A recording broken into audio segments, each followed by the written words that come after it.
Hello guys, my name is NATO Safix, and today we have yet another session for the Gosu Academy. If you would like to be a part of the Academy yourself, there is a trial link down in the description of the video. You can try it out for 1 month, and if you don't like it, you can get your money back. By joining the Academy, you get to have access to coaching sessions with 3 different coaches, I being one of them. There's also 10-mans, and there's like a bunch of stuff. On top of this, you can help request topics for these kind of sessions. So if there's something you'd like to see us cover, then we will be doing that per your request. And you also will have the ability to ask questions both after the session and during the session if there's something that is confusing to you. One of the topics we have had requested today is the topic of spacing and trading. But since this is probably not something I can fill an entire session with, I've decided to go through at the beginning something called CS keywords. And it is basically words that are good to add to your kind of game. If you teach these to your friends or to your team, it will be possible for you to explain a concept or have more people understand basically what the plan should be by using keywords. So CS, and let me just real quick, first of all, stream on Discord, because I always forget this, but also try to restart this because it did not go exactly how I wanted to. So I will start on Vertigo with the first keyword, and let me get a little bit of volume on as well. So these kind of keywords, what is so smart is if we think about a tactic. Let's say we have a tactic on Vertigo and we call it B execute. Well, all players know that on B execute, we have one. How is it actually when you do this smoke? I think it's like that, right? Yeah. Yes. So you have one player doing this smoke, and you even have, whatever, another player doing. I also don't even know this lineup anymore. But it's a B execute, and people are throwing these and these smokes, and someone comes over and does, this Molotov for default, and you have talked through the flashes, one going up here, one going here, blah, blah, blah. And the only 2 reasons why you have tactics in Counter-Strike is because A, it allows you to have a plan where everyone understands it, and B, it's easy to explain. Imagine if every time we wanted to do a B execute, the IGL would have to say, okay guys, so you do this smoke for the right side, you do the left side smoke, and then you do the Molotov, and then you have to be ready with flashes, and I'm gonna run in, and on the timing we do this. That would be super confusing. And a lot of communication in Counter-Strike is all about making sure that you minimize communication. The quicker you can say something, the better.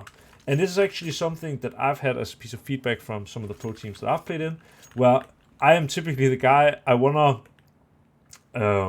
explain myself too much in some situations. I remember when I started out in my first pro team, Sprout, on Inferno, maybe I would say, I'm gonna peek mid because I think that he's gonna peek because last time he did this and this and that. And then I remember one time Speedy, he laughed at me and he said, Nero, we trust you, You don't have to explain why you're doing the peek, you just have to say you're doing the peek.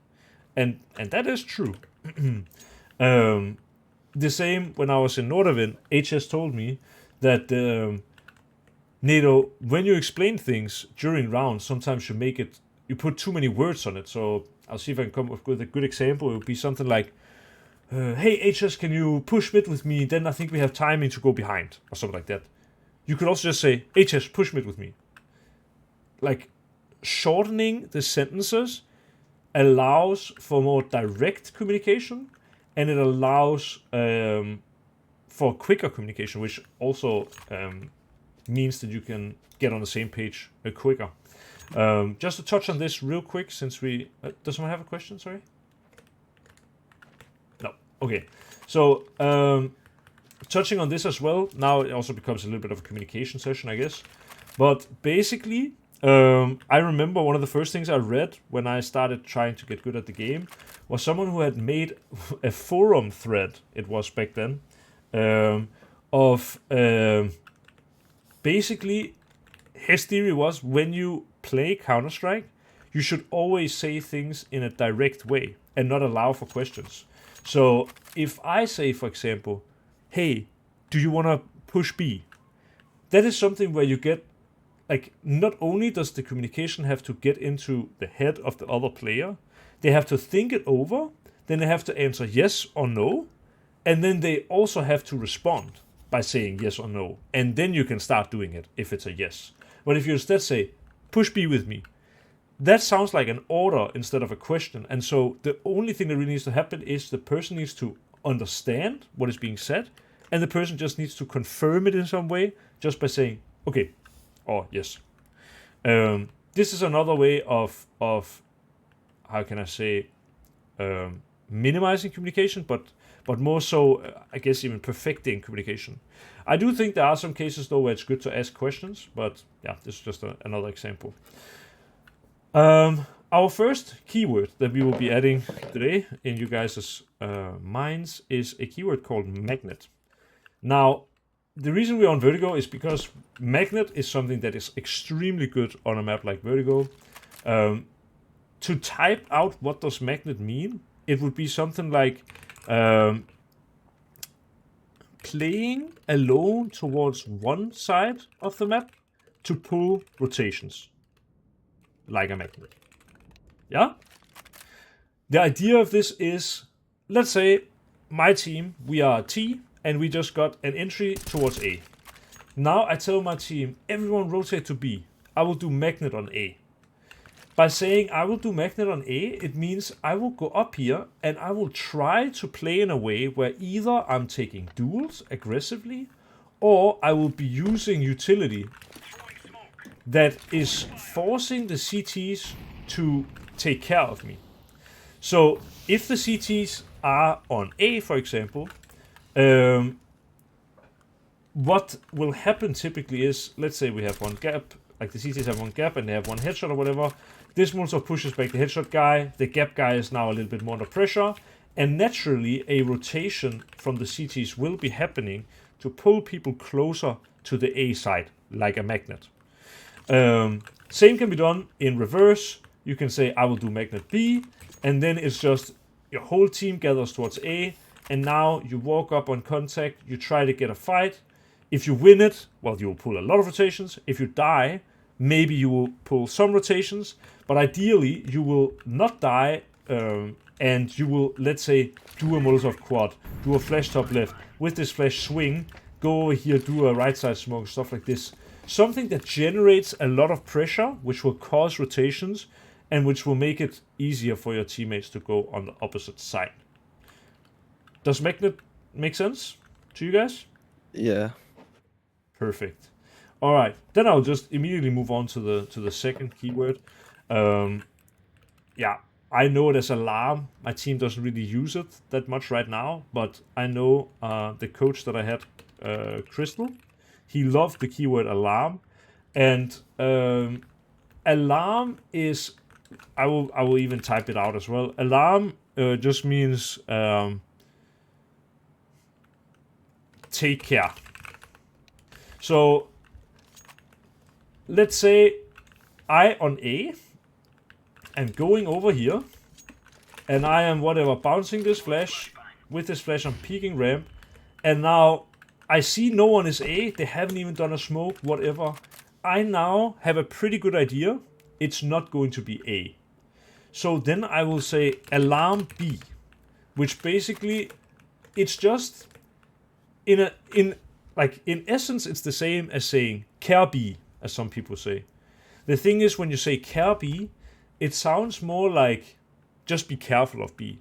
And when you say alarm B, it's as if like, well, at least it's kind of a stronger way of saying take care. So the idea here will be that if I clear A and I say alarm B, well, now the B player probably wants to start using his blocking util, because it's likely that the majority of the T-sided team is towards the B bomb side. Yeah? Alright, I got another one, because we got how many? 1, 2, 3, 4, 5, 6, 7, 8, 9, 10, 11. 11 keywords. So I got another keyword. This one is not that useful on a map like Vertigo, so let me just quickly jump on over to Inferno, because this is actually why we made that keyword. Now, talking about keywords in general, one of the most important things for keywords is the fact that they have to stand out. Like, if you have a keyword that doesn't stand out, it's a bad keyword. And so, let me see if I can find an example. If I'm playing around banana, for example, I can't have the keyword banana, right? Because it would be confusing.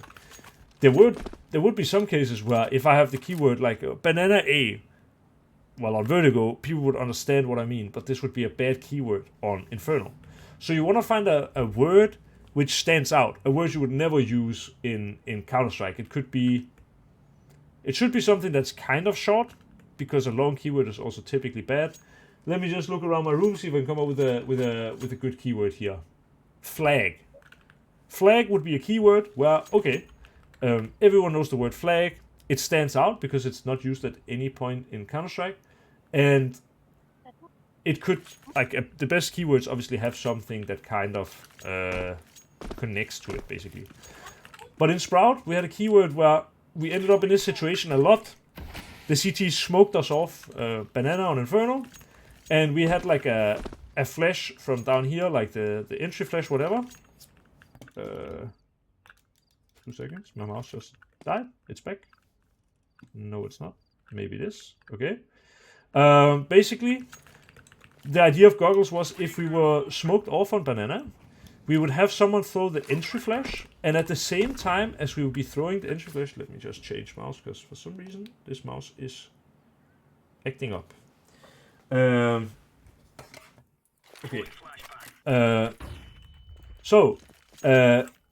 If we were smoked off on banana, sorry, and we would be doing the entry flash, we would have the keyword goggles.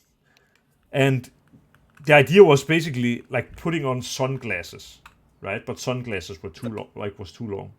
So the idea of it was doing the entry flash, and then while doing a flash in front of the smoke, we would at the same time do a flash in the back of the smoke. So for the CTs who would be defending this smoke, not only would they have to dodge the entry flash, but they would also have to dodge the flash in the back. So when the smoke was here, we would jump through on the first flash, and if the CT was standing here, now he would be flashed by the flash that was in the back. And this was the concept of goggles. Basically, it's just something you could say. You're coming over to mid, whatever. Now, right as you're about to go mid, the smoke gets dropped, and now someone just says, "Can we do goggles?" And then whatever, one will do like an entry flash here, and at the same time, the entry will just do like a underhand flash, and then go through, like dodge the first flash and dodge the second flash. And now, even if a CT is standing here in the middle, you will destroy them. This keyword is less valuable in CS2, because now, so long as you have an HE, you can obviously blow the smoke and you can check no one is standing in front of it. But still, this keyword goggles is good for the rounds where you don't have an HE, and it's also good for the rounds where, you just wanna do this, basically. So having this keyword can be really valuable. There's also the keyword that a lot of pro teams use called chaos. There are many good examples of chaos, but probably I will be jumping around a lot today, like on many different maps, because for a lot of them I have specific scenarios which are the reasons why this keyword is good. So basically,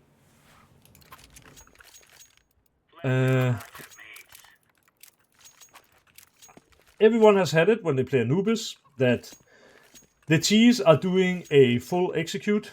While we're here anyway, let me just give you a tip.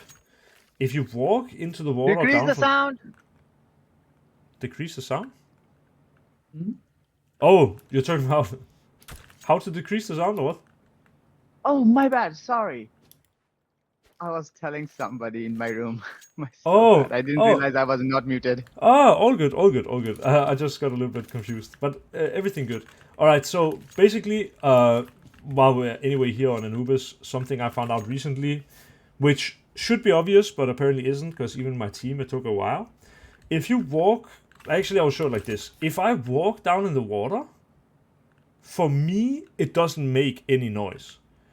But if someone is not me, basically, and listens to this, I'm actually creating a water sound akin to this.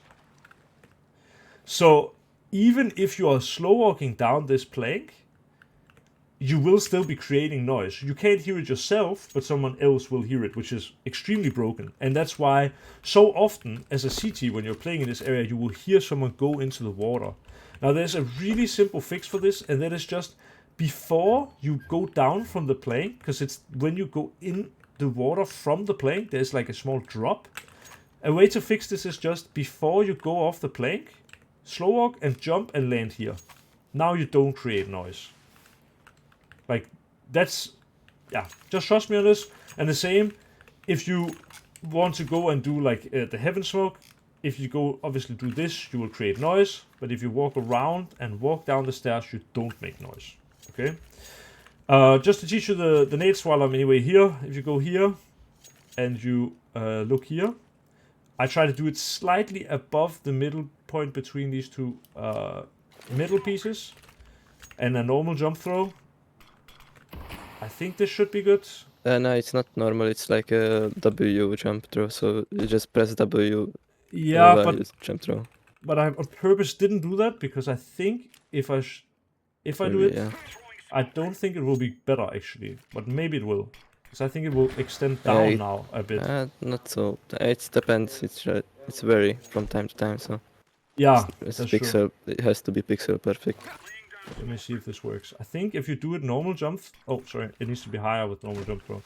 But yeah, if you do it with normal jump throw, you can get it to land so that it fully covers heaven, but without doing the down. Because sometimes when you do it with W jump throw... I don't know. Maybe this is better. Or at least it's more consistent. But yeah, sometimes you just have this where it's easier for a CT to push through it, right? And that's what we kind of want to avoid. I can't even find my way through it, but it creates a little bit more space for the CT. Anyway, you can use either lineup. Just make sure you do it right. I guess for the normal jump throw, just aim a little bit higher. And then you can aim at the top of this line, normal jump throw. I think you can actually do W jump throw on this Molo if you want, but normal jump throw works as well. If you want to learn a really easy camera combo, you can stop in this corner. There's this line. It actually extends down this plank, but it also extends up this. If you aim here and you double click jump throw, you have a smoke that goes in and lands really fast in camera. And if you aim the exact same spot, but instead of doing double click jump throw, you just do a normal jump throw, you will have the camera molo as well. So it's a really easy combo to remember. What I was talking about was the keyword chaos. And I think every one of us has tried playing against and execute like this, at least all of us who are like at a decently high level. And sometimes you will end up in a situation where it's simply too chaotic to give proper info. Like you can't, while this execute is going in and flashes and everything, talk about where every T is. And you can't talk about like, I'm going through the smoke now, okay, come with me, and now I'm like, whatever, I'm peeking, I'm flashed, like, whatever. It's just chaotic. And the keyword chaos is basically just, it just means everything is chaotic, let's fight instead of talking. That's probably the simplest way I can put it. So, if there is like, whatever, a heaven smoke, and a camera smoke, and a Molo here and stuff like that, maybe I'll just say, like, they're going out A, and then just chaos, chaos, chaos, and then everyone knows it's just like full, one dead, oh, he's dead, and now, like, the whole point of the keyword chaos is you get all players on a team at the same time to disable their brains and just try to take fights. Simply because for the T side, in this case, or the team that doesn't call chaos, it's difficult to play against when there are just CTs taking fights everywhere at the same time. And the idea of the keyword chaos is you generate so much chaos that it's hard to play against. Like, basically, chaos means throw the rulebook of Counter-Strike out of the window and let's just fight, essentially. Okay. I have another. This is also one that's really good on Anubis. This is something that I don't think any teams are using, but I have started using this keyword to explain a concept, basically. My team, obviously I'm a professional coach for NIP's female team, and what some teams do, and I don't know the smoke, so just bear with me, but some teams will do like a stair smoke, right? This might actually land even. Well, almost. Anyway, a lot of teams will throw this, not a lot of teams, but some teams will throw a stair smoke. Some teams will even do it that instead of a stair smoke, they will, have someone come over here and they will do like a stairs molotov and stuff like this. And what I have found is on all maps, CTs have a tendency to do a play that forces out a reaction. So some teams, for example, do it that they will do a stair smoke and they will do like stair smoke from spawn, whatever, and I don't really know this lineup, but like a Molotov rocks, whatever, which takes away all the information from the T's. And what my team did at the beginning, before I joined them as the coach, was, oh, the smoke stairs, oh, the Molotov rocks, okay, they're taking the space on A, let's rush mid, or let's rush to B, and just go to B, or something like this. I have a keyword for this, and I call it red herring. Anyone who is like a native English speaker will know a red herring is basically a distraction, right? And the whole point of red herring is doing something that causes a bad reaction from the T's. For example, doing a smoke on stairs and doing the rocks Molotov will take away the space from the T's. And while for the T's, the majority of the time, the best reaction they can do is literally to do nothing and just wait out this utility. Some teams that, are in a high pressure environment will make a bad decision, or inexperienced teams, or teams who haven't talked this through. And they will try to make a reaction on B, for example, which means that this distraction caused them to do something bad, basically. I'll give you an example. We played against a team, I don't even know, I think it was Big, actually, Big's female team.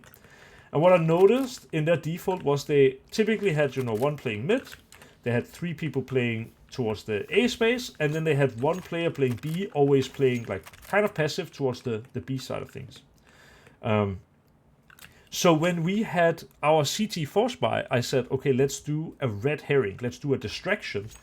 And I invented this play, which I think is actually pretty cool. It's like, I probably will fail the smoke, but anyway, I found a smoke where I think you line up here and you run until you hit that. I'm not sure. No. Maybe it's like that. No.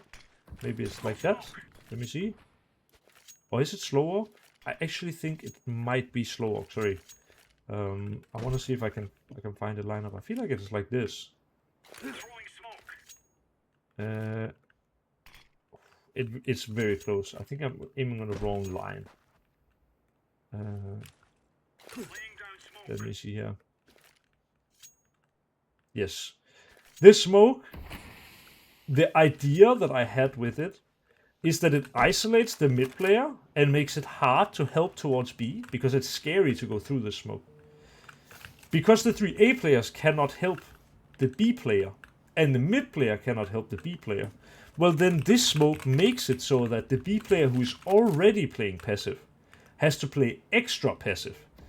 And playing extra passive here, just to explain why this player will play extra passive, is because this player recognizes this smoke cuts off my teammates. The worst thing that can happen to me right now is that I die in this situation, because in the round we used it, we had low money and Big had a lot of money. So they don't want to give away a free rifle and all this space. So this player decided to play extra passive, like going here or even going as far back as to T-spawn, essentially. And with this, we just had 2 players. One just did a flash through the window, and 2 players run out. And they would fight the B player a little bit, make the B player fall back. And what this did was it forced the three, or it didn't force them to do it, but it caused them, the three A players, to make the reaction, oh no, they are pushing B, let's rush A.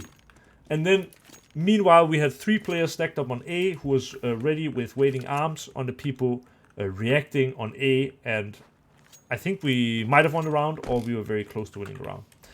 This is red herring, in my opinion, and it's what I have a keyword for.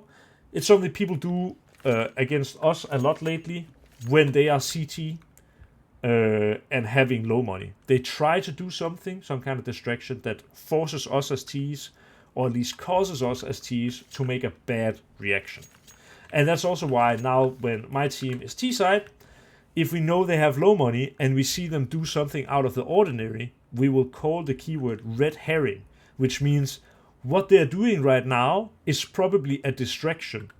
Let's not make any, crazy reactions. Let's wait it out, make a new plan, and win it together, basically. So that's why that keyword is very nice.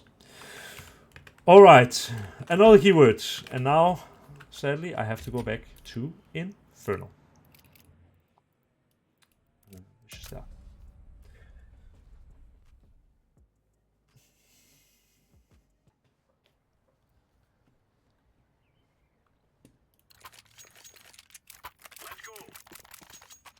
Okay, so on Inferno, I want to add a keyword. It works for many maps, but it's easiest to explain on Inferno. It is the bait push. And this is a keyword you can use on CT. Most keywords that I will be talking about today are like kind of CT keywords, because T keywords are pretty widely known, but CT keywords are not widely known, because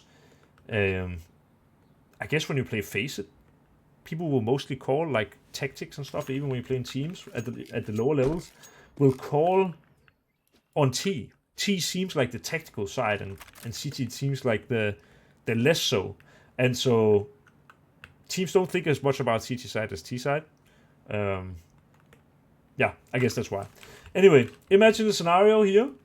We are playing a default round. We have one playing around long, we have one playing around short, we have one playing around Eps, and we have two players playing over on B side somewhere.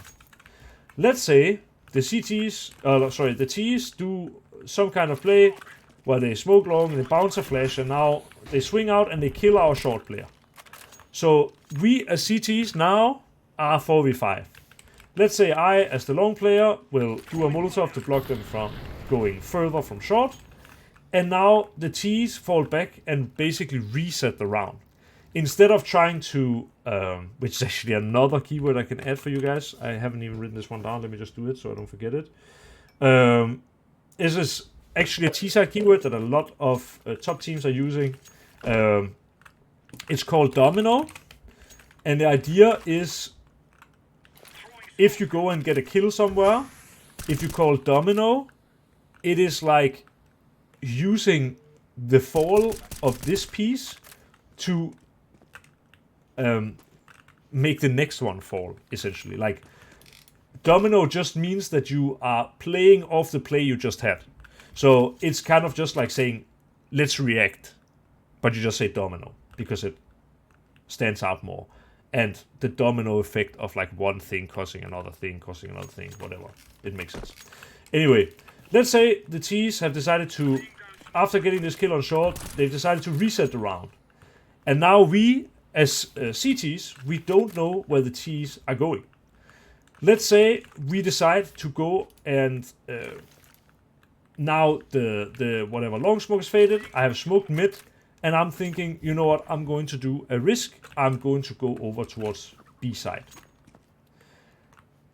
There comes a time where if the Ts have not reacted on B, like, this is actually a little bit difficult to explain. Or it's not even so difficult to explain, but it's difficult to explain so that everyone understands it. But I will try my best.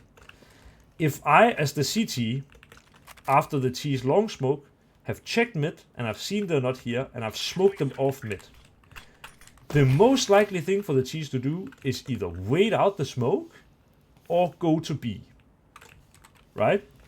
So when I'm doing my smoke, I can go closer to B, and as I'm getting here, is probably the normal timing of when the T's would start to push B. And if they don't start to push B now, it could be because they're taking the other option, which is waiting out the smoke on A. And in this case, now we are 3 on B and no one on A. Oh, well, yeah, we have one A player still, but not enough to hold the A side. That is when you can call for the bait push. Now, the bait push will be one of the B players will be pushing out B, and the idea is either you will die and gain information, or you will kill plus gain information, or you will, basically nothing will happen and you will gain information. I managed to write gain information 3 different ways. I'm pretty proud of that. So just to explain how this works, let's say I'm rotating CT, we have 1 coils, and we have 1 playing B. Instead of us waiting and just hoping that the T's decide to go into our bomb site, one can push. And if I push and kill now, and I get traded, it's possible that the T's now use this to react. Basically, they want a domino on B side. And the genius of the bait push is that if the T's decide to domino or react off of this kill, then not only do we have the coils player here, but we also have me who rotated over. And this bait push is kind of like a red herring. It forced or caused the T's to react in a bad way for themselves. Normally, when someone pushes B, it's for info because you are stacked on A, for example. Like you have the feeling, okay, they're not B, so you try to push and you try to get behind enemy lines. Or you push B, for example, you see no one is here, and then you're calling for the stack. So normally for the T's in this situation, they will see, he pushed B, okay, they're probably stacked A, so now we are going to run into B, and then it is instead a bait push. Okay, this one is one of the little bit harder to understand, potentially. Another keyword. This one is for T. If my team is playing an anti-eco round, so say my team just won the pistol round, and now we would like to win against the pistols from the CTs. Anti-ecos is actually something that could be a really good topic to talk about for next session, because anti-ecos is something, everyone and their mom is doing wrong. Not at the top level, but in Faceit and in lower tier Team CS, and even, I bet there's top 50 teams who regularly do anti-ecos wrong. I could talk about this for a long, long time, but essentially one of the ways to have your anti-ecos, which I would say was kind of invented by SK, is the 4-1 split. Like 1-4 or 4-1.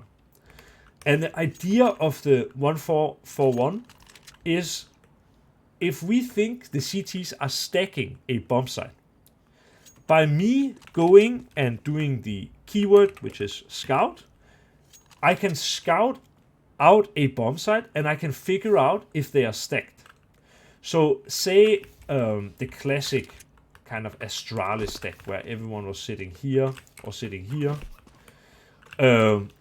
If we know that they have low money, I can say, guys, get ready on A, I will scout B. And there are basically 2 scenarios. Let's say I smoke this and I check this, they're not here. Let's say I check this and now I see all 5. Or let's say I see 4, whatever. Now I am like a scout. My information will completely win the round because the teammates that are ready on A, this is the beauty of the 1-4 split, can now react by going A and taking over the bomb site. The other scenario is I'm smoking CT, I'm checking this. I'm checking this. And now I don't see anything. Well, I can probably keep going and I can keep scouting out the bomb site on B. And if I don't see them on B at all, I can tell my teammates, guys, come on over. B is clear. And that is kind of just another way of scouting out information. But this 1-4 split or 4-1 split will allow us to play out the entire round on my information. It is basically a way to play NT equal ST. The reason why I say 1-4, 4-1 is because obviously this works towards B, but I could be doing the same towards A. I could, for example, be smoking short instead of long, whatever. I could be walking here, I could be checking the boost. Okay, they're not there, I check this, whatever, I go out. I can even play with pace if I want. But no matter what, if I don't see a stack here, anywhere on A, if I don't get contact anywhere on A, now I can call for my team to come over to the A bomb site and we just straight up win the round. Okay, one more. French.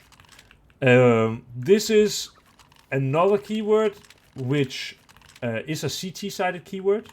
I'll go grab my M4 again. I'll go grab Kitty. And French is basically something you can call, which is kind of a full information play as CT. So if you call, for example, French A, the idea is you rotate the entire team. The entire team rotates towards the A bomb site and makes an aggressive move together. So an example of French could be something like, let's French A. Like I'm jiggling here with smoke, whatever. My caller or someone says, let's French A. Now I smoke on B. Now I'm rotating over towards A. We are gathering up with the entire team as CT. And then we just peek mid with 4 players. And if they're not here, we push mid with 4 players. And walk behind B with 4 players. The way I see French is typically you wanna... If you call, for example, French A, it's good to leave 1 player towards B who can have some kind of information and who can help with blocking. If you are only 4 CTs alive, it can sometimes be good to rotate all 4 over to A, whatever, and play aggressive for the information. Inferno is not one of the best maps to French. Not the kiss, but the push. But Vertigo is one of the great examples of French as CT, because there are an awful lot of rounds on Vertigo where you will not have a whole lot of information towards the A bomb site. And in these rounds, it can sometimes be good to call French A, rotate the entire team over towards A without sound. And as you're getting over here, anyone who's watched Pro Vertigo will have definitely seen some teams do this. My team calls it Russian retake. But the idea is basically just contact out and just try to fight. And if you don't see them here, you contact further out. And you just keep going until you find contact. If you don't find contact, you can just, whatever, push behind with many. That's the idea of French. And French is an over-rotation to 1 bomb site and an aggressive move with many. I know I already wrote an explanation, but I guess this explanation also works. Okay. I will go on now. Ancient. And I will pick up the pace a little bit because I want to touch on trading and spacing as well. The last ones are not the most... I guess we only have 3 left. And they are not too difficult to understand. Basically, if I were to do a B execute on Ancient... How was this? I swear it was like that and like that. Let me see. Okay, it was. Okay, so let's say I am doing a full B execute on Ancient. I will do this, this, and this. Normally, if I'm doing a B execute... Oh, I failed the smoke somehow. Normally, when I'm doing a B execute, I will be going up with the utility. Let me just try to show it one more time. I hope I don't fail the smoke now. like that. And now we will at the same time have people going up with the utility and trying to clear this and go up and taking space. It's like a pretty common way of doing a B execute. You wanna go with utility, because if the CTs have util of their own, when the smokes come down, they will maybe use a Molotov to block you or something like this. So typically, with an execute, you would like to go fast. This is the reason why, and we've talked about this in an earlier Inferno session, I believe.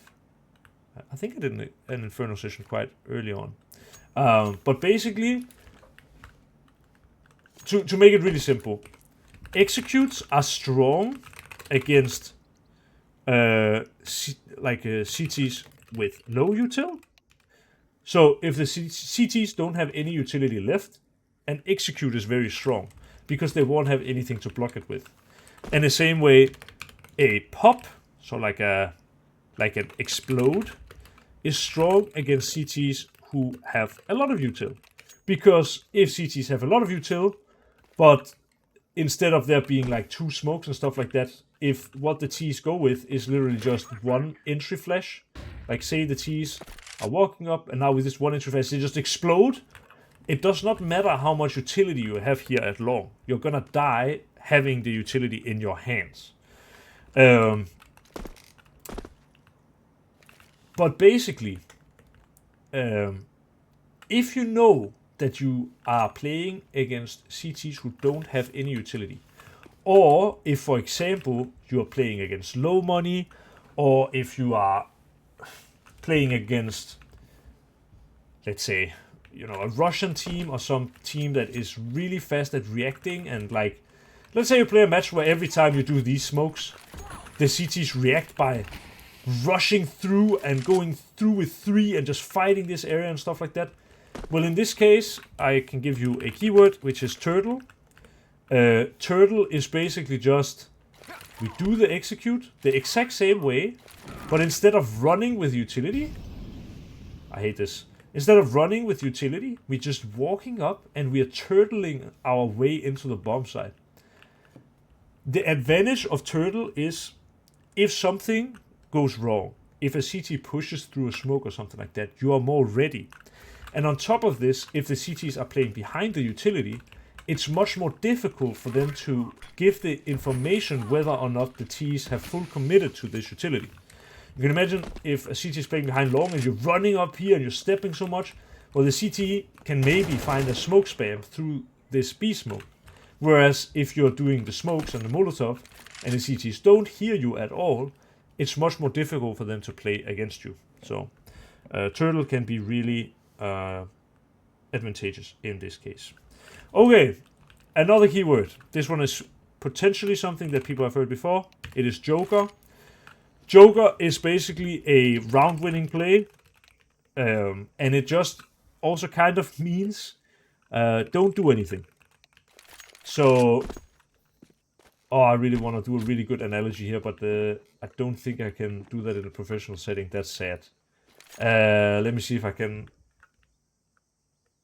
No, I don't think I have a good analogy. Either way, the idea of Joker is, say, I very early on in the round have decided to push A main as CT, and I now know that my play is on such a good timing, there is no way that the Ts expect this. I can call Joker, and Joker means to my teammates, you can block them, but just don't die. It's essentially, let's say my teammates are playing pillar on B, whatever. If I call Joker, maybe it's better for them to go and play retake. Because if they die, the Ts are going to go and plant the bomb fast, and maybe they will start checking the back. But if the Ts don't get an entry, maybe when they go up here, they will be more afraid of people playing the B bomb side, or if they do the smokes, they will be more afraid of the smoke spam and stuff like this. And that buys time for the Joker to come up and backstab, basically. So Joker just is, don't do anything. I have a round-winning play. If you don't destroy it for me, I will win the round. and it's one of the most used keywords in all of Counter-Strike. Then the last one, I don't really know if it's that valuable of a keyword. It's a very valuable keyword on the harder maps. And one of the harder maps would be Overpass, but since that's no longer in a pool, I will go with a Nuke instead. Now, my team has a keyword which is Dragon. And an example of Dragon would be, let's say we have done the Water Smokes. And I have now, as, like, my whole team is in lobby, right? And now yeah, how do I explain this? So, Dragon is when you are alone. That's the first part of it. So, no one is around you. And it's kind of like Magnet, but the idea of Magnet is pulling rotations towards you, and the idea of Dragon is playing an aggressive lurk. So I'll try to explain the difference here. If I get down secret, and my teammates are ready to pop on A, for example, doing Magnet is great because it shows presence towards the B bomb side, and with this, actually, I've changed my mind. Let me go on vertical because it's just easier to explain it there. And I think a lot of people don't understand Nuke, and so for that, they might not understand Dragon.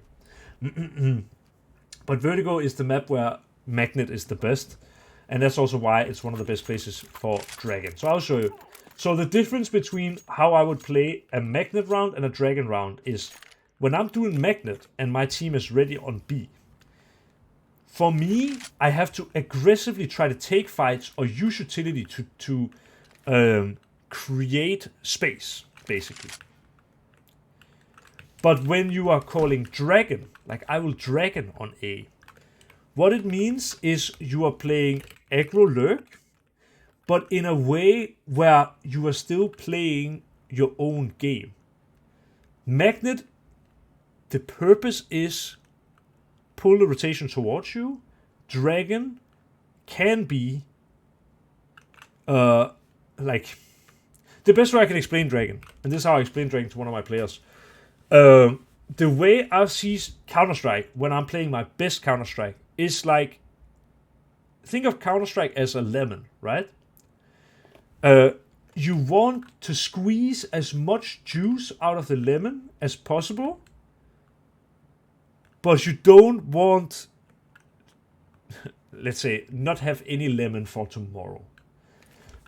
So what I mean with that is I want to squeeze the lemon as much as I can. I want to try and get as much from the round as I can. But if I know there's an AWP headshot now, going out here and dying means the round is over. There is no lemon for tomorrow. There's no lemon left. I've squeezed too hard. Or it's like maybe like squeezing a balloon without it blowing. Like exploding, basically, like popping, right? So I want to put pressure on the balloon, but if I go here and I die to an AWP, it explodes. I have an even better way to explain it. So imagine I'm filling air in the balloon. Yes, okay. So I'm filling air in the balloon, and the more space I take, the more air I fill in the balloon. The air in the balloon is pressure in this case, right? So the more pressure I generate, the more I can push my position, the more pressure I generate. If I can take this space, it means the CTs are playing passive. But if the AWP is playing here, well then, if I peek this and I die, the balloon pops and the pressure disappears. So I want to fill as much air in the balloon as I can without it popping. And Dragon is basically playing a round where you're playing aggro lurk as much as you can before the balloon pops. Like, an example of Dragon could be, I'm walking up here, I'm checking this, I don't see. Okay, now I'm checking this, I don't see, whatever. Maybe I use a Molotov for sandbags. I'm checking, okay, he's not sandbags. Now I have a feeling that the CTs are playing retake because normally they play sandbags or whatever. So I jiggle this. Okay, he's not here. I move closer. And when I get to a point where I cannot do anymore, I know there's an orb holding me headshot. This is when, instead of playing magnet and like going and taking fights and dying, now I tell my teammates to activate. So maybe I will tell them to create some pressure on B, and maybe that pressure will make the AWP drop his guard or rotate away, which allows me to take more space, and I can put more air in the balloon. I can generate more pressure on A in theory, or take more space away without the balloon popping. But then maybe I get to here, and now I know, okay, the orb maybe went and took this angle instead. And now either I can, fight him, or I can make my teammates play more on B, or I can ask them to come back, and maybe I ask them to run, and then the orb will move, and now I kill him, or whatever. Dragon is basically playing an aggro lurk, like aggro lurk, where you try to maximize, where you try to take as much space as possible without dying. If I go here and I get a duel and I kill someone while I'm doing dragon, that's also good. Then it becomes kind of magnet instead. But yeah, dragon is a little bit difficult to explain. I hope it kind of makes sense anyway. Yes. Yeah, it's the best way I can explain it. Basically just try to take away as much space from the opponent, but know your limits. Because there is always, in every round, there is a limit. There is a line that you are not allowed to cross. And if you cross that line, you will die. So understanding where that limit is really important. Okay. Actually, I will even go on those two.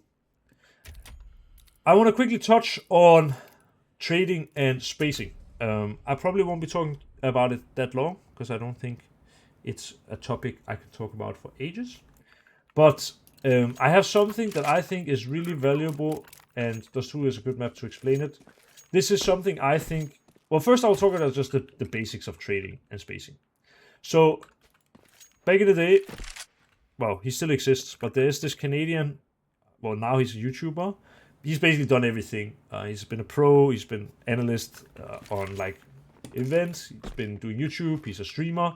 One of the most iconic North American Counter-Strike players ever. He has had a bunch of theories as well. And I remember an old video of his where he talked about trading and spacing, and he used the term dick to ass. And I still use this term to this day, it's many years ago. But dick to ass is basically where you have one teammate like walking into an area, and you have the other team literally as close as you can to him.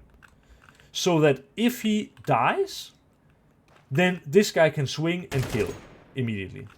This is a good example of, trading. That is essentially what trading is when you kill whoever kills your teammate.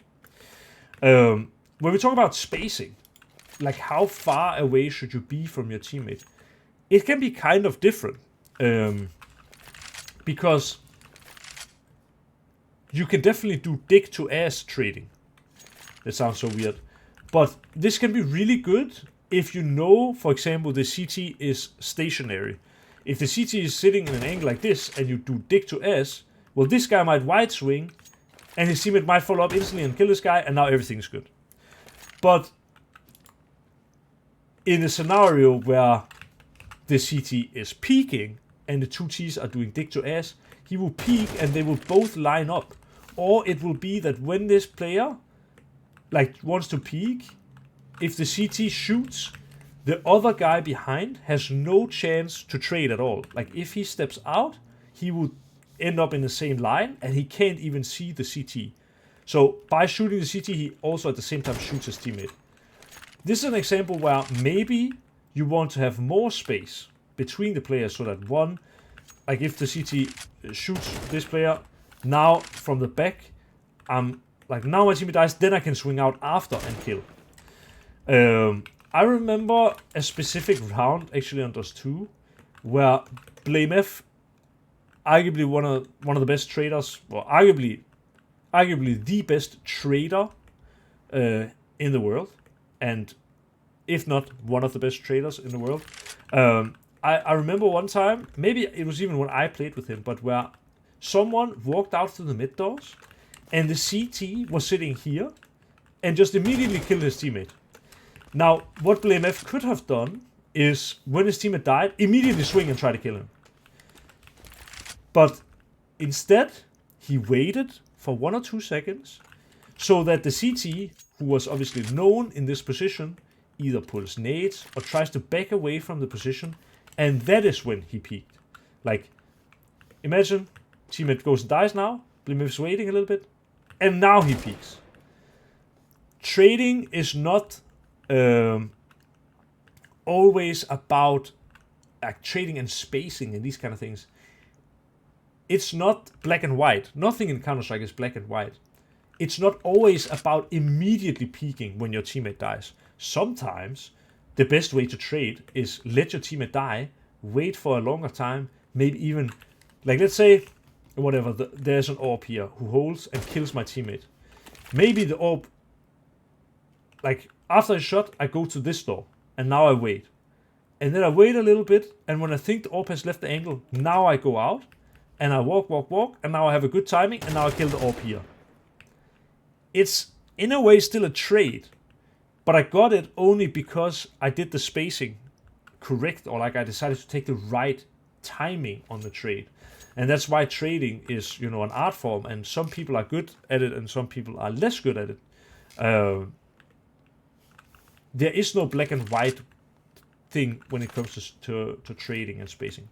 One thing, though, I will teach about trading and spacing, which I think is an extremely important thing that a lot of people don't understand. And it's mostly on like a line like this, or I will show also the example on Mirage in a second. If we have an Xbox smoke, and we are walking multiple people on short, or like, let's say we are walking 2 people on short. If we both walk on the left, it's easy for the CT to kill one and kill the other.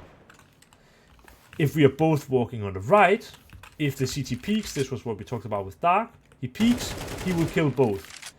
This is also extremely bad. So the question becomes, if it is bad to be same side, right side, and it's also kind of bad to be same side, left side, well, one has to go in each side. But is it the forward player who goes to the left, or is it the forward player who goes to the right? This is kind of an open question, and I would like to hear opinions on this. If someone dares. Forward to the left, because he will peek wider and see CT deeper sooner. Yes, I agree with this. Because what I have had happen a million times, it's actually even easier. I thought it would be easier on Dust 2, but the more I think about it, it's actually easier to explain on Mirage, because this was the specific scenario that I had. And it's just a perfect example, basically, of how you want to be doing this thing. Oh, well, in my case, it was how you don't want to be doing the thing. So we had, let's just say, imagine we have these smokes, right? We can fully disregard window. We can fully disregard a con. I guess maybe the smoke has to be a little bit high up. We can fully disregard both con and window. And now we are walking 2 guys up on short. What I find a lot of the time is that people in the front will stick to the right side. And some people think that you should be left side in the back. The problem is, if the back guy is the left guy, it is good, it's kind of like this. If I get contact on the short guy, like say this Glock is my teammate, right? If I get contact on a short guy here and I die, it's easy for my teammate, who is close and hiding, to swing out and trade. Because if the forward guy is on the left and the back guy is on the right, it's possible that the forward guy can fight. So I'm kind of contradicting what I just said and where I agreed with you. If the forward guy is on the left and I am at the back on the right, this CT can kill and it can be hard for me to get the trade. But in the scenario where the CT has like kind of a timing on us, well then the back player being left, I've seen this happen so many times, the back player being left, if the front player goes too close to the corner, the CT can have them line up where neither player will have a chance, because this guy will be pushed on the corner and can't see the CT, and the back guy can't see the CT because his teammate is in front. Kind of like what I talked about on Dark. So in a way, it is like both have their own use case, but at the same time, how can I say? It is actually best to have the back guy be on the left, but then the right guy has to be understanding the spacing perfectly, like just keeping eyes only on the radar as to not go too close to the corner. Like, for example, I cannot go here until my teammate is already here. And when he's here, now I can step out from here, for example. But it rarely goes like this, and I think it's more difficult. So the way I prefer it is if the front guy is on the left and the second guy is walking kind of beside him but on the inside, it means that even if I die now, my trade might be harder here, but we will never have this where we walk around the corner and line up and both die. And that's, in my opinion, preferable. So that's the one thing I want to say about trading and spacing that I think is important. When you walk up against these lanes, it's the same. If I'm walking close to con, with two guys walking close to con, like front guy go out on a bit of an angle so that the inside guy can... Like, it's also better because the inside guy, he can walk faster on the inside line. And if you are the front guy and you move out a bit, you will, like, the inside guy will catch up to you and it will make the spacing fit more naturally. That is at least my advice. Does that make sense? Yeah. Perfect. Any questions about this session? Any of the keywords?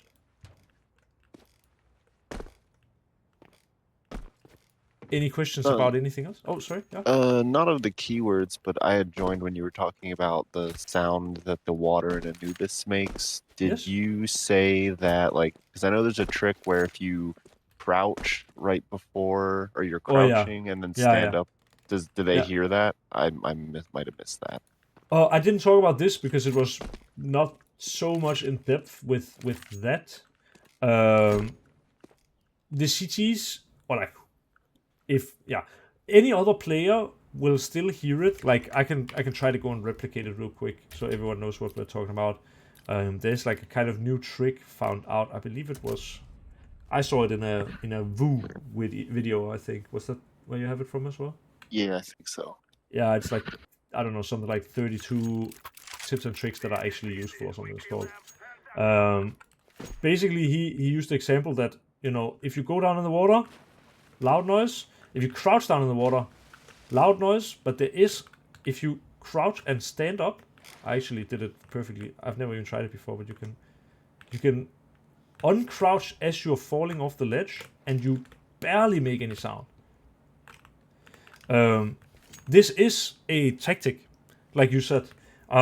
It is possible, but I do believe that Vu said in his video, it is still audible, but it's almost not audible. Like probably a client side, so for myself, there is no audio at all. But I remember in his video specifically, he mentioned that there is a sound, but if there is, you know, people shooting or a grenade or Molotov or something, it won't be heard, whereas this will be heard, even with shooting and grenades. So you can try it out, this trick, like if you want. It seems pretty consistent, but it will generate a sound cue, even though it seems like for me right now it doesn't. The same way that, like, this client side doesn't create any sound cue, but if you would be on a server with me, you would hear me walk in and out of the water, which is broken, but it's fact. So just hear it and learn from it, because everyone does this wrong, basically. Okay, cool. Yeah, I just wasn't sure if that trick was valid because I had joined when you were saying that something will still make noise, so I was wondering if that's what you were talking about. Yeah, I mean, I haven't actually tested this on a server, so I can't say. I'm strictly talking from the Woo video, but it seems now that I'm testing it. I mean, it doesn't give me a sound cue, and it seems very consistent. It will give a sound cue to other players, I'm pretty sure. But if it's not that difficult, it could save you some time in certain cases, like here, for example. Like you could... Here I did it, actually, wait. Oh. It's only from this height, specifically, I think. From the wood you can't. No. Interesting. Actually, it seems like there are certain places you can do it and certain places you can't. Anyway, like this didn't seem to work for me. Maybe I just timed it bad. Oh. Can you do it here? No, I think from the wood you can't do it for some reason. Maybe there's a little bit more height. But it's possible that it actually generates a sound cue either way, which I think it does, but I think it's faint if you do it like this. Oh, I messed it up again. It's a little bit hard to time. I think the what I said, basically just walking on this plank and jumping before you hit the bottom is the play. Anyone got any other questions? I think we got time for a couple.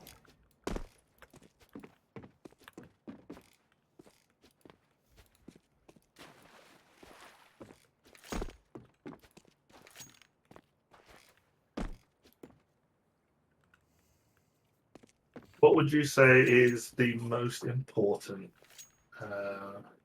or the one that you've used most regularly for your keywords? Of my keywords? Ooh, that's a good one. I mean, I would say Joker gets used constantly. It's basically like, I think in NA, I guess they say like big flank. So it's kind of the same. Like big flank means, you know, that you are behind the whole team, and that's kind of the same with Joker. Like Joker doesn't have to be that you're going on a flank either. It's just I am in a position where I have a round-winning play, and that one is like used a lot. I think, you know, Turtle. So this kind of contact execute, where it can be done on any map. You know, like I think it's like this, right? Nope, it's like this, right? It's like this, right? Oh, I got it. And then here. Like, you can do these smokes, for example, and just do, like, a contact execute. And it can be really difficult to deal with as CT, because you don't expect people to contact when they do an execute. So, Turtle is a good one as well. And I think, you know, if you play Vertigo, it's literally possible to... Like, if you watch... And if anyone's interested, I'll literally... if you go watch an ENS Athena demo, like the female team on Vertigo, they do Magnet probably half of the rounds. Like, this is just something that is a big anti on them. And I mean, someone can even tell it to Sebi, because I don't think he's aware. Or maybe he is aware. But Magnet is just really strong on Vertigo. And this is one of the things, for example, when we were prepping for them on Vertigo, I know we need to be careful of Magnet. Like, if we see someone contacting up somewhere, it's possible, or maybe perhaps even likely, that the other, like the majority of the team or the entire team is on the other side of the map. Because Magnet is just an extremely strong keyword on Vertigo. On a map like Anubis as well. You know, Magnet, go take contact on A, and when you get contact, rest of the team is ready B, you run back, and you go B instead. Super strong. Magnet, I'll do Magnet mid, you get contact mid, you get ready to drop water, you split B. Boom. Like, these three keywords are used a lot. Also, if you get good at using the word, like keyword alarm, this is something you can use on any map, like half of the rounds, probably. You take info anywhere. You say, "Do not be alarm A." Boom. Or, then they left B alarm mid, you know. These kind of things. It's like, yeah. That's the best answer I can give. Yeah. Was that helpful? Awesome. Yeah. Perfect.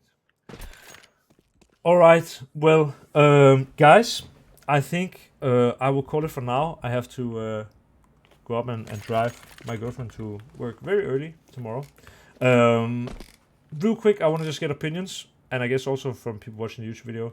I'm considering making next session about like doing a demo review where we strictly focus on economy in CS. I think this is one of the things that amateurs struggle to understand the most, the economy system in CS, and how you can predict if the other team has eco, or if they have like a half buy, if they have a full buy, or how many buys they have left, stuff like this. But it's one of the most, one of the best things you can learn, because it will give you so much. Is this something you think would be interesting? Yeah, especially since Yeah. we're in CS2 now. I think it's gotten a bit different. It's obviously changed a bit. But I Yeah. struggle a lot with like maybe tracking economy like midway through the game. Like knowing Yeah. where like I can like sort of predict after an eco that they're probably going to be able to buy, but then I like sort of forget about it because I'm focused on other things. So being able to track it would be really, really helpful. Yeah, good. Then I think that's what we do. I will write it down. All right. Well, yeah. Without anything else, guys, I think I will just thank you all once again for coming and joining me in the session. And yeah, I hope you learned something new. I hope you enjoyed it, and also I hope to see you next time, obviously. And yeah, if you're watching this from YouTube, it would be great for you to leave a like or a comment on the video. That does wonders for me as well. So yeah, thanks so much, guys, and Thank you, Nada. yeah. Thank you.